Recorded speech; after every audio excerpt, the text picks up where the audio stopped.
백범 김구 선생님을 아시죠? 이 김구 선생님이 젊었을 때에 열심히 공부를 해서 과거 시험을 치렀다고 그럽니다.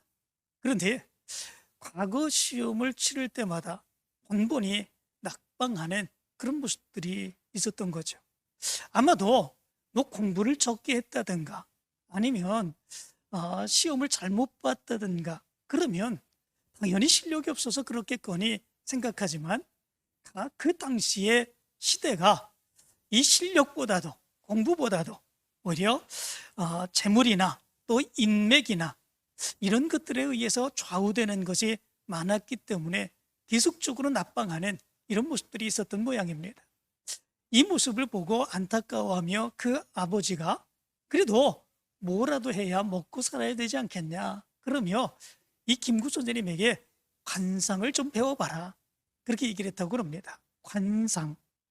그래서 이 김구 선생님은 아버지의 이야기에 따라서 마의상서라고 하는 이 중국 당나라 때의 선린이라고 하는 그 사람이 지은 최고의 이 관상체계라고 그럽니다.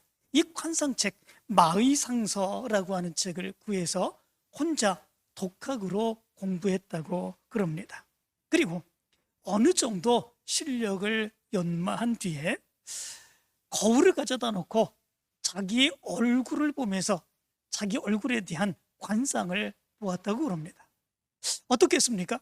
그런데 김구 선생님이 자기 얼굴을 보면서 관상을 보게 되었는데 자기 얼굴에 가난, 살인, 풍파, 불안, 비명 행사 이런 모든 애군들이 그 얼굴에 다 드러나는 그런 모습들이 있더라죠.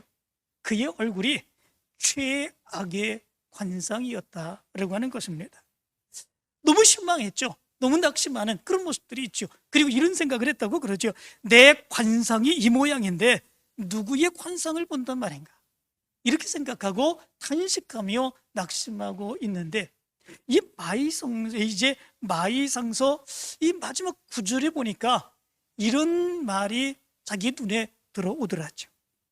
얼굴 잘생긴 관상은 몸이 튼튼한 신상만 못하고 몸이 좋은 신상은 마음씨 좋은 심상만 못하다. 이런 글귀가 들어오더라죠. 그리고 이 말을 잘생기며 관상, 이 얼굴에 새겨진 그것보다도 마음에 새겨진 것, 마음 먹은 것, 이게 정말 더 중요하다라고 하는 것들을 생각하며 어떻게 그러면 좋은 심상을 만들어야 될까라고 하는 것들을 생각하게 되었다고 그러죠. 그리고 이 김구 선생님은 개종을 하게 됩니다. 우리 감리교로 개종을 하게 되고 이제 믿음의 생활을 하게 되죠. 그리고 이후에 민족의 지도자로 이제 상해 임시 정부를 이끄는 그런 민족의 지도자가 되어 대대손손 지금도 칭송받는 그런 일꾼이 된 것을 보게 됩니다. 그런데 일제시대에 정말 관상으로는 최고의 관상을 가지고 있었던 그런 사람이 있었다고 그럽니다. 그 사람이 누군지 아십니까? 이완용이라고 하는 사람이었다고 그러죠. 이 이완용은 그의 관상이 완벽한 천재상이었고 재물복과 평생 돈과 관직이 함께할 상이었었다고 그럽니다. 그런데 그는 그렇게 좋은 관상을 가지고 있었는데 그 관상을 가지고 우리나라를 일제에 팔아먹는 이런 짓을 하고 말았죠. 그리고 그 일로 인하여 어마어마한 거부가 되는 그런 모습들이 있었습니다. 엄청난 부동산을 가졌습니다. 그가 가진 부동산 밝혀진 것만 해도 여의도 면적의 7.7배라고 그럽니다. 엄청난 그런 부동산을 가진 그런 모습들이 있었던 거죠.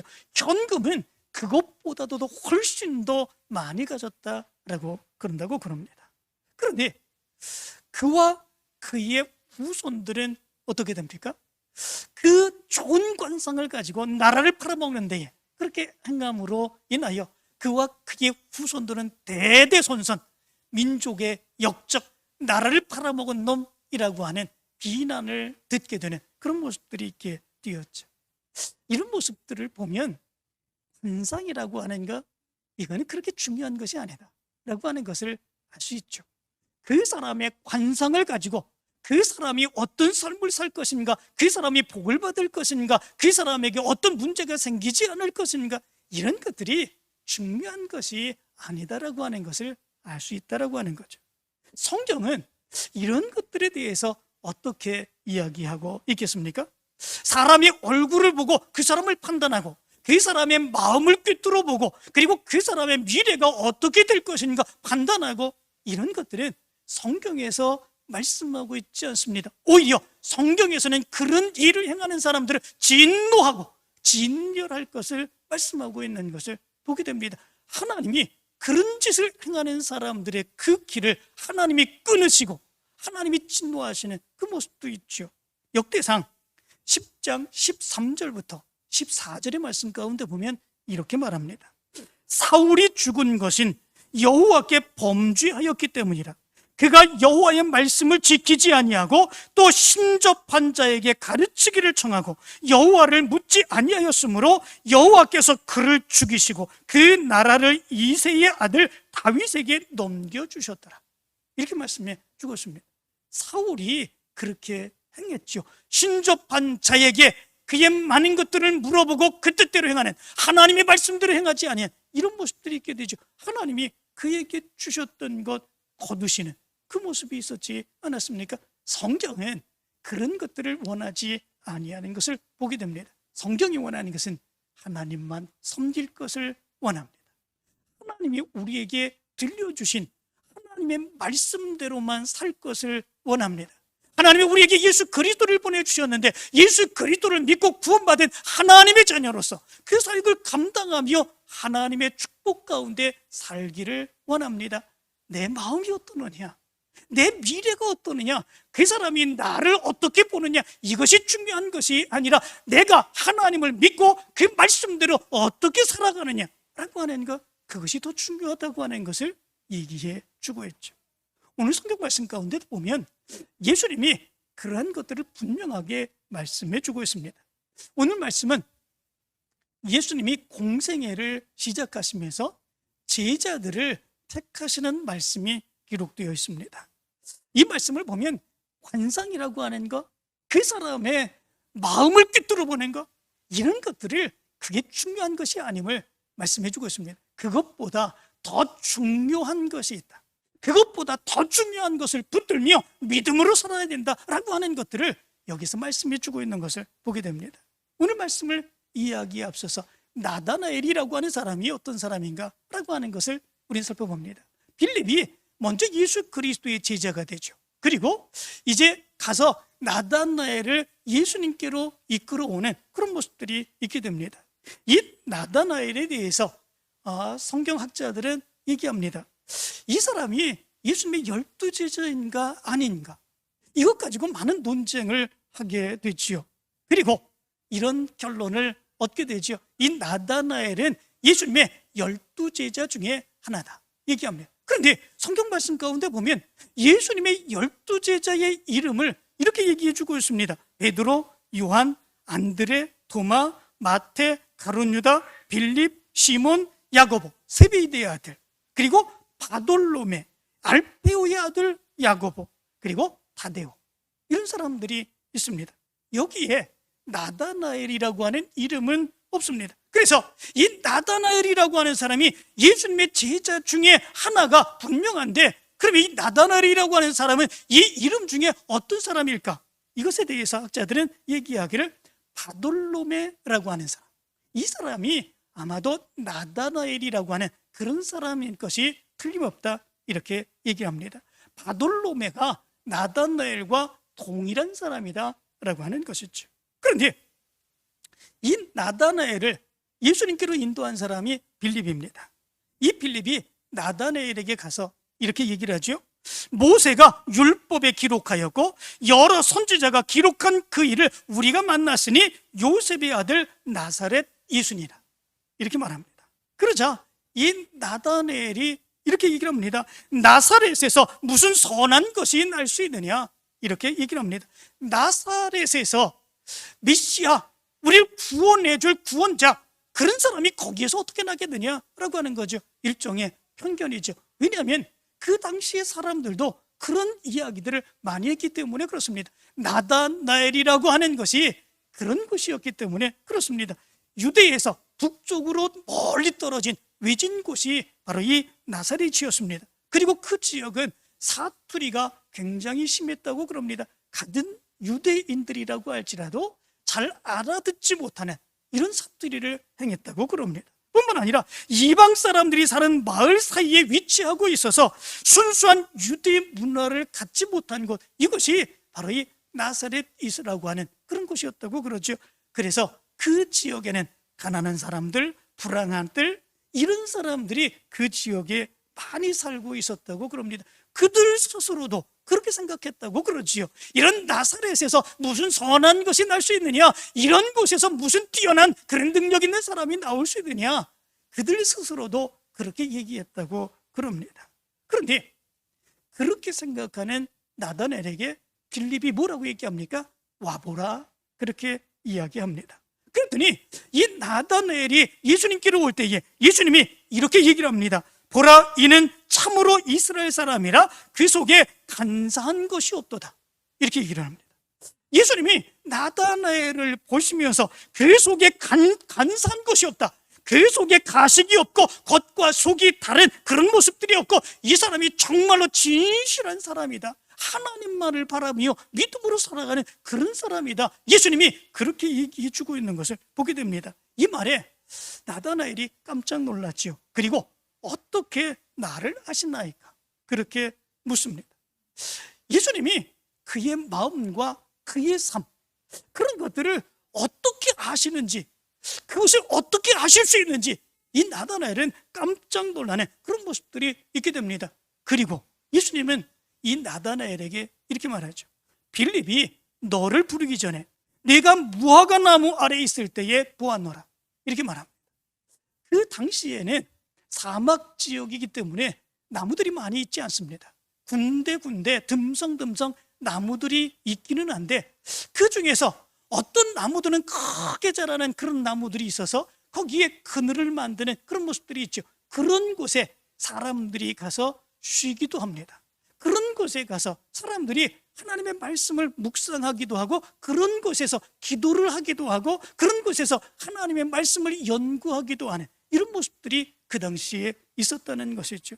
그런데 나다나엘이 바로 그 무화과 나무 아래서 메시아를 대망하며 기도하며 준비하는 그런 모습들이 있었던 거죠. 그런데 이 나다나엘이 언제 예수 그리스도를 본 적이 있습니까? 본 적이 없죠. 만난 적이 있습니까? 만난 적도 없죠. 자기가 어떤 사람이라고 그렇게 사람들에게 다니며 떠돌아다니며 떠들며 그렇게 이야기한 적이 있습니까? 그런 적이 없습니다. 예수님이 그에 대해서 얘기한 그 모습은 속에 간사한 것이 없다, 이렇게 얘기하고 있지 않습니까? 겉과 속이 다르지 않은 그런 사람이다 라고 하는 거죠. 그는 마음의 심정 속에 믿음을 가지고 간절히 메시아를 받으며 그 믿음으로 순전하게 살기를 열망하는 그런 모습만 있다 라고 하는 것이지요. 그런데 나다나엘에 대해서 예수님이 아시고 계신 거죠. 나다나엘의 마음을 아시고 계신 거죠. 나다나엘이 어떤 삶을 살기를 원하는지 그 생각을 아시고 있는 거죠. 조용히 경건한 삶을 살아가며 믿음으로 살기를 원했던 그 사람인데, 그런데 바로 그런 나다나엘을 꿰뚫어 보시고 아시는 그런 모습들이 있는 거죠.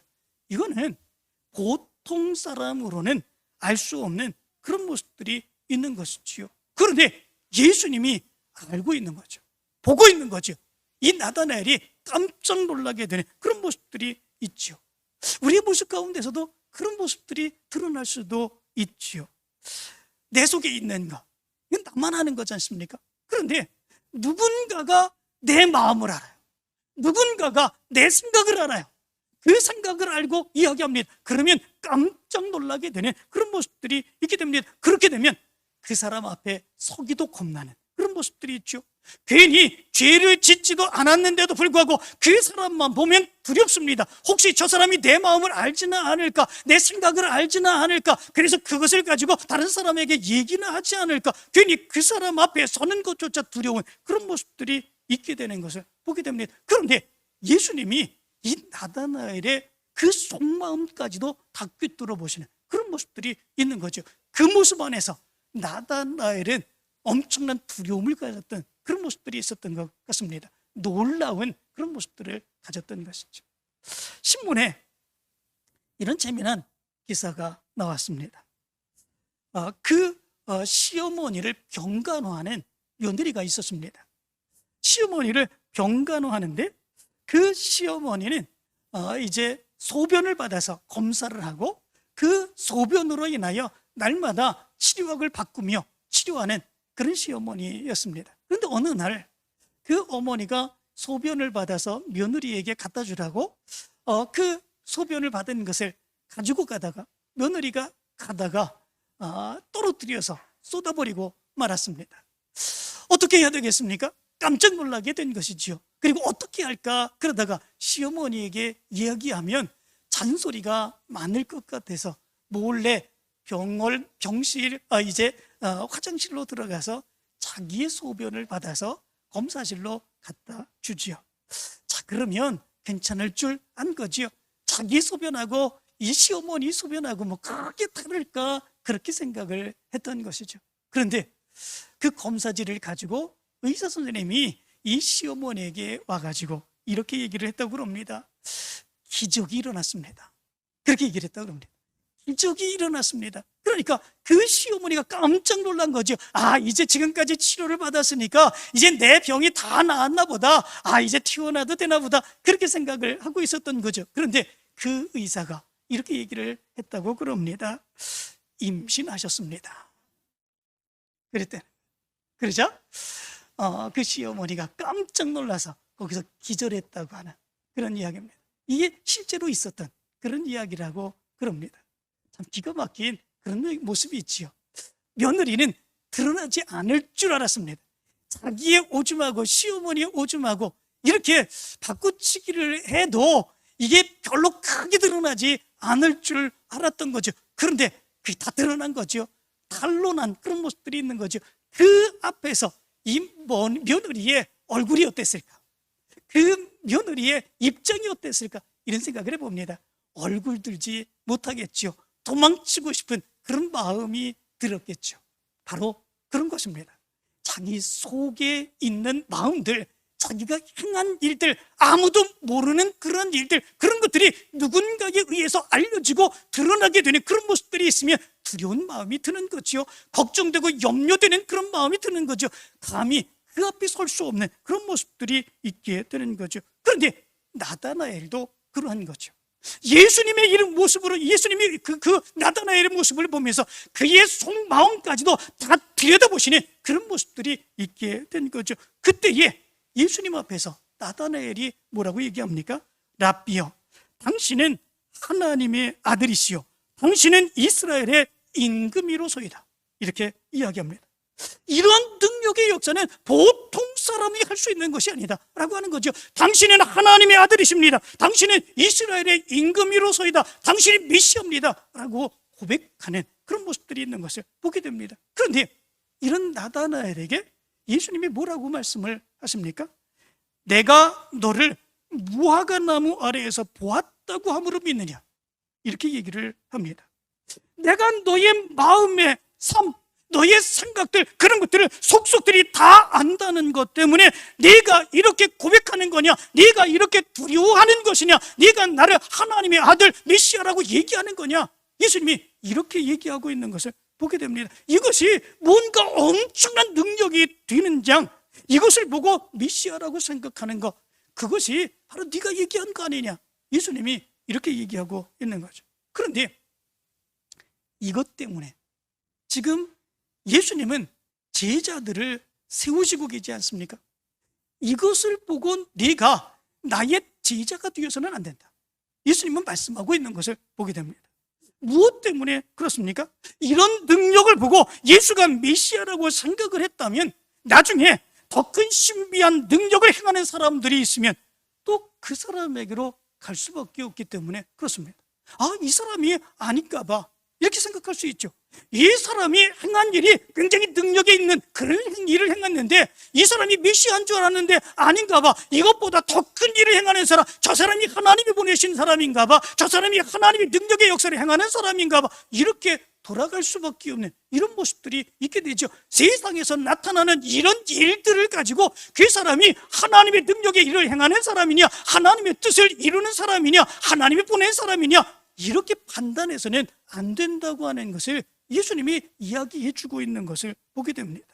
실제로 많은 사람들이 점집에 가가지고 그런 것들을 통해서 자기의 삶을 저당 잡히는 이런 모습들이 있는 것을 보게 됩니다. 점집에 가지 않습니까? 그러면 점쟁이들이 그 사람을 완전히 꿰뚫어 보는 그런 모습들이 있다고 그러죠. 아이고, 이 집에 우환이 많구만, 이렇게 얘기하는 경우도 있고요. 어렸을 때에 정말 많은 고생을 해서 몸에 많은 질병이 있었네, 고통이 있었네, 이런 이야기들을 한다고 그러죠. 그러면 이 사람이 나를 어떻게 알지? 내가 처음 여기 왔는데 이 사람을 본 적도 없는데 이야기한 적도 없는데 어떻게 이 사람이 내 삶을 알지? 이렇게 생각을 한다는 거죠. 그리고 두려워 떨며 이 사람이 용한 사람이다. 그리고 자기의 모든 것을 다 털어놓죠. 그러면 그것에 이제 완전히 붙들려 가지고 그 사람이 하라는 대로 행하는 그런 모습들이 있는 거죠. 그런데 실제로 이 점쟁이들이 얘기하는 것들을 보면 실제로 문제 없는 사람이 어디 있겠느냐라고 하는 거죠. 실제로 우환이 없는 그런 집들이 어디 있겠느냐라고 하는 거죠. 어렸을 때부터 죽을 병 한 번 안 걸린 사람이 어디 있겠느냐라고 하는 거죠. 그냥 그렇게 넘겨짚어서 얘기하면 다 넘어온다는 겁니다. 그게 자기의 이야기인 줄 알고 다 넘어오고 그 전적으로 그에게 맡기며 그가 하라는 대로 행하는 이런 모습들이 있다는 것이죠. 그게 중요한 것이 아닌데 우리는 이게 대단한 것이다, 이 사람에게 맡겨야 되겠다, 이렇게 생각하는 경우들이 너무나도 많이 있다라고 하는 것이지요. 다 알면 자기가 하면 될 거, 그 사람의 미래도 알고 그 사람이 뭘 하면은 승리하고 성공할 줄 알고, 그러면 자기의 인생에 대해서 자기는 왜 모릅니까? 자기가 뭘 하면 돈 많이 벌지 자기는 왜 몰라? 이제 그렇게 왜 못 삽니까? 그러면 자기는 왜 그렇게 살아가냐라고 하는 거죠. 아무것도 아니다 라고 하는 거죠. 그거에 붙들려 살아가는 모습들이 있으면 안 된다라고 하는 그런 모습이죠. 예수님이 그러한 나다나엘에게 엄청난 역사가 바로 예수님에게 있지 않느냐, 어떻게 내 마음을 꿰뚫어보고 어떻게 내 생각을 알고 어떻게 내 삶을 저분이 알 수 있느냐, 이건 참 대단한 일이다, 저분은 하나님이 보내신 분이다, 이렇게 생각하는 나다나엘에게 예수님이 뭐라고 얘기합니까? 이렇게 말합니다. 이보다 더 큰 일을 보리라, 이렇게 말합니다. 이보다 더 큰 일을 보게 될 거다.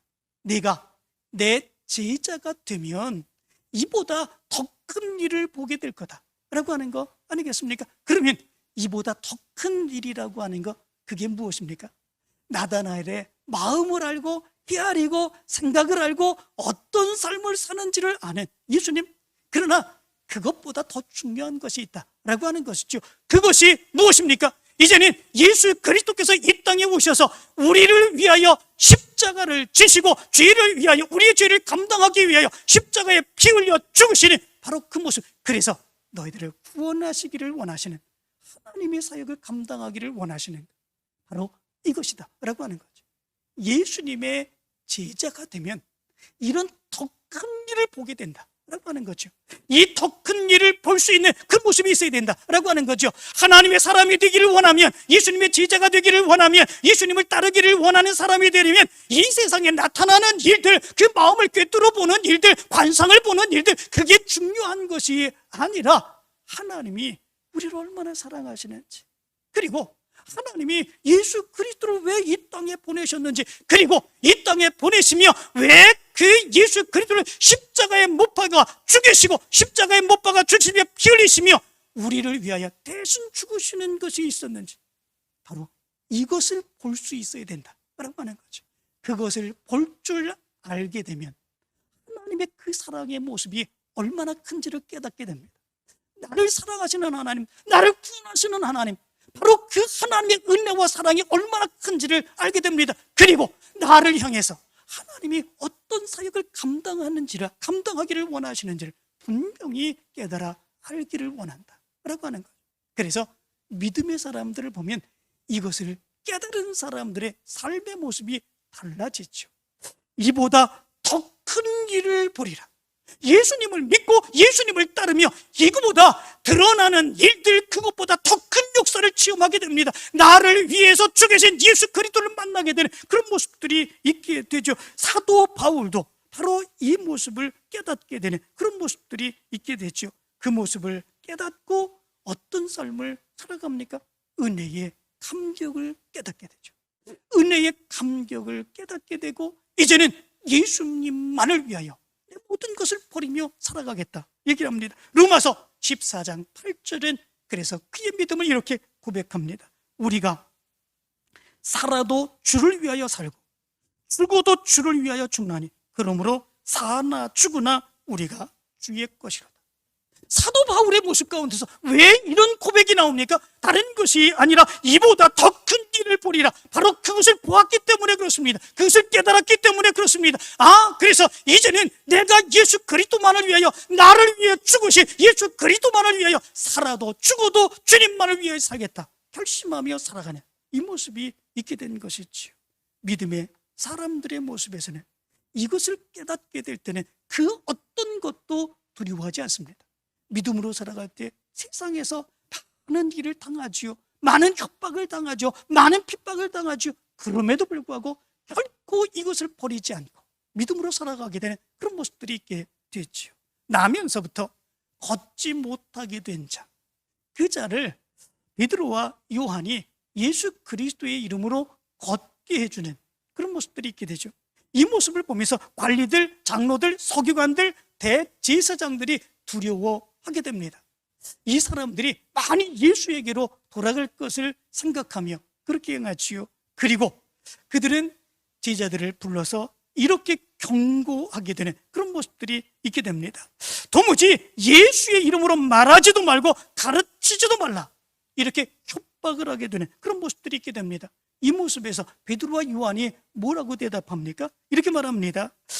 하나님 앞에서 너희 말을 듣는 것이 하나님의 말씀을 듣는 것보다 옳은가 판단하다 우리는 보고 들은 것을 말하지 아니할 수 없다 이렇게 이야기합니다. 이보다 더 큰 것을 보았습니다. 세상에서 나타난 그런 일들보다 더 중요한 것을 깨달았습니다. 그 모습 안에서 어떤 협박이 있다고 할지라도, 어떤 위협이 있다고 할지라도, 어떤 핍박이 있다고 할지라도 이제는 그것을 놓지 못합니다. 왜냐하면 하나님의 뜻을 깨달았기 때문에 그렇습니다. 하나님의 은혜가 얼마나 큰지를 알았기 때문에 그렇습니다. 그 은혜의 감격이 무엇인지를 깨달았기 때문에 그렇습니다. 그렇기에 결코 그것을 놓지 않는 그런 삶을 살아가게 되었다라고 하는 거죠. 이 시간 여러분들이 생각해 보시기를 바랍니다. 여러분들의 신앙의 삶에서 여러분들은 무엇을 가장 중요하게 여기며 살아가고 있습니까? 신비한 능력을 보는 것, 그것이 중요합니까? 마음을 읽고 전생을 보고 그리고 그 나에게 어떤 일들이 일어날지 미리 알고 그런 것들, 그게 더 중요합니까? 그러나 그런 것들은 우리 믿음의 사람들에게 있어서 중요한 것이 하나도 아닌 것을 기억하시기를 바랍니다. 왜냐하면 이런 모든 것들은 오직 살아계신 하나님이 주관하시는 것이기 때문에 그렇습니다. 그것을 주관하시는 분은 하나님이십니다. 하나님이 인도하십니다. 하나님이 열어주십니다. 하나님이 무너뜨리십니다. 하나님이 역사해 주십니다. 하나님의 손에 있는 것들이거든요. 그렇다면 우리는 하나님께 맡기고 하나님이 하시는 일들을 바라볼 수 있는 그런 모습들이 있어야 되는 거죠. 어떤 사람이 그 사람의 마음을 알고 그 사람을 꿰뚫어보고 그 사람의 미래를 본다고 하고 그게 전혀 중요한 것이 아니다 라고 하는 거죠. 그 사람 하나님이 무너뜨리면 순식간에 무너뜨릴 수밖에 없는 그런 모습들이 있는 것입니다. 중요한 것은 그것을 주관해 주시는 하나님을 바라볼 수 있는 그 모습이 있어야 되는 것이지요. 그러므로 인하여 이 세상의 것들을 바라보며 우리가 유혹받고 현혹받고 거기로 따라가서 살아서는 안 된다라고 하는 거죠. 예수님이 나다나엘에게 얘기합니다. 내가 너를 무화과나무 아래에서 보았다고 함으로 믿느냐? 이보다 더 큰 일을 보리라 말씀하고 있습니다. 예수님이 나다나엘에게 요구하는 것, 그것이 무엇입니까? 세상에서 드러나는 그런 일들이 아니다 라고 하는 거죠. 네가 내 제자가 되면 내가 이 세상을 구원하기 위해서 십자가를 지고 피 흘려 죽고 그리고 행하는 하나님의 마음을 알게 된다라고 하는 거죠. 예수님이 나다나엘에게 원하시는 것은 바로 그것입니다. 그것을 알고 그것을 깨닫고 나다나엘도 예수님의 그 제자로서 사역을 감당하며 살아가기를 원하는 거죠. 그렇다면 지금 이 시대 속에서 하나님이, 예수님이 우리에게 원하시는 것은 무엇인가 생각해 볼 수 있지 않겠습니까? 우리가 신앙생활을 하는 것, 그 모습 안에서 우리에게 중요한 것은 무엇일까? 뭔가를 보고 뭔가를 얻고 뭔가를 바라고 이것들보다도 더 중요한 것을 보면서 믿음의 삶을 살아야 된다라고 하는 거 아니겠습니까? 그것은 무엇입니까? 나를 위해 십자가를 지신 예수 그리스도입니다. 예수 그리스도께서 나를 위해 죽으셨습니다. 우리는 더 큰 것을 보았습니다. 더 큰 것을 만났습니다. 더 큰 것을 믿었습니다. 그렇다면 그것을 믿고 믿음으로 살아갈 수 있는 그 모습이 있어야죠. 이제는 구원받은 그 은혜의 감격 속에 하나님의 영광을 위하여 믿음의 사역을 감당하며 살아갈 수 있는 그런 모습들이 있어야 되죠. 세상의 것들에 현혹을 받고 그것을 더 중요하게 여기며 살아가는 그 모습이 우리 가운데서 나타나지 아니해야 되죠. 그런데 안타깝게도 우리는 나다나엘이 예수님이 그의 마음을 꿰뚫어보고 그의 삶을 꿰뚫어보고 그렇게 한 것을 보면서 두려워 떨며 이분이 보통 사람이 아니다 이렇게 생각한 것처럼 오히려 그것을 더 두려워하며 그것을 보기를 원하며 신앙생활할 때가 얼마나 많이 있는지 모릅니다. 예수님은 그것보다 더한 일을 보기를 원하시는 그 모습이 있습니다. 이 사순절 기간 동안에 여러분의 믿음을 돌아보시기를 원합니다. 나는 지금까지 무엇을 더 보기를 원했는가? 정말 세상에 이런 것들을 더 보기를 원하는가? 아니면 정말 예수님이 원하시는 것, 그것보다 더 큰 일, 예수님께서 우리를 위해서 십자가를 죽으시고 예수님처럼 살기를 원하시는 이것을 우리가 더 중요하게 여기며 그 삶을 살기를 원하는 믿음의 삶을 우리가 살아가는 여러분들이 사순절 기간에 이것을 묵상하며 예수님처럼 승리하며 살아가게 되길 간절히 축원합니다.